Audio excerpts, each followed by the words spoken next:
क्योंकि ये काफ़ी जान माल का नुकसान करने की इसमें क्षमता होती है।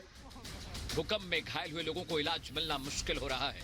भूकंप की वजह से ज्यादातर सड़कें टूट चुकी हैं और डॉक्टर्स प्रभावित इलाकों में नहीं पहुंच पा रहे हैं। भूकंप के झटकों से सड़कों में दरारें पड़ चुकी हैं।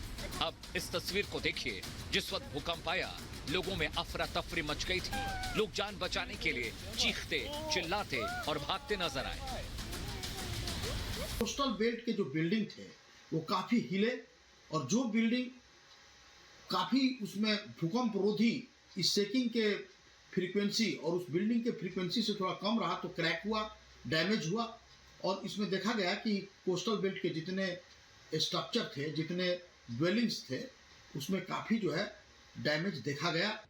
भूकंप के झटकों के दौरान एक और वीडियो सामने आया है। ये तस्वीर एक मॉल के पार्किंग बेसमेंट की है। जब भूकंप आया तो जरा देखिए बेसमेंट में खड़ी गाड़ियां कैसे हिल रही थीं। जापान सरकार की ओर से फुकुशिमा न्यूक्लियर प्लांट पर भी पैनी नजर रखी जा रही है। जापान में मार्च 2011 में 9 तीव्रता वाले भूकंप के चलते जबरदस्त सुनामी आई थी। तब उठी सुनामी की लहरों ने फुकुशिमा न्यूक्लियर प्लांट को तबाह कर दिया था। समंदर में उठी 10 मीटर ऊंची लहरों ने कई शहरों में तबाही मचाई थी। इसमें करीब 16,000 लोगों की मौत हुई थी।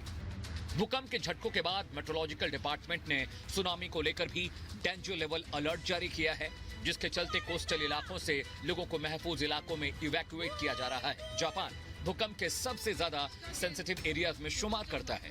यहाँ भूकंप आते रहते हैं क्योंकि ये 2 टेक्टोनिक प्लेट्स के जंक्शन के पास है जहाँ भूकंप आया है। महासागर के चारों ओर भूकंपीय फॉल्ट लाइंस की एक घोड़े की नाल के आकार की श्रृंखला यानी रिंग ऑफ फायर के करीब है। रिंग ऑफ फायर एक ऐसा इलाका है जहां कॉन्टिनेंटल प्लेट्स के साथ ओशियानिक टेक्टोनिक प्लेट्स भी मौजूद हैं। ये प्लेट्स आपस में टकराती हैं तो भूकंप आता है। इसके असर से ही सुनामी आती है और वोल्केनो भी फटते हैं। प्लांट बनाता है तो काफ़ी localised as well as distant.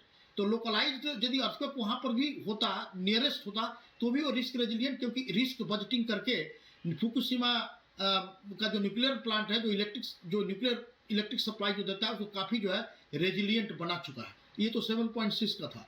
तो आप समझ सकते हैं कि 9 मैग्नीट्यूड के बाद जब रिस्क बजटिंग करके रिस्क रेजिलियंट स्ट्रक्चर फुकुशिमा को बनाया गया है तो 400 किलोमीटर दूर 7.6 मैग्नीट्यूड का अर्थक्वेक जो इवासाकी में हुआ, उसका इम्पैक्ट यहाँ पर काफी कम, नेग्लिजिबल मतलब नहीं होगा। नेशनल अर्थक्वेक इंफॉर्मेशन सेंटर हर साल करीब 20,000 भूकंप रिकॉर्ड करता है।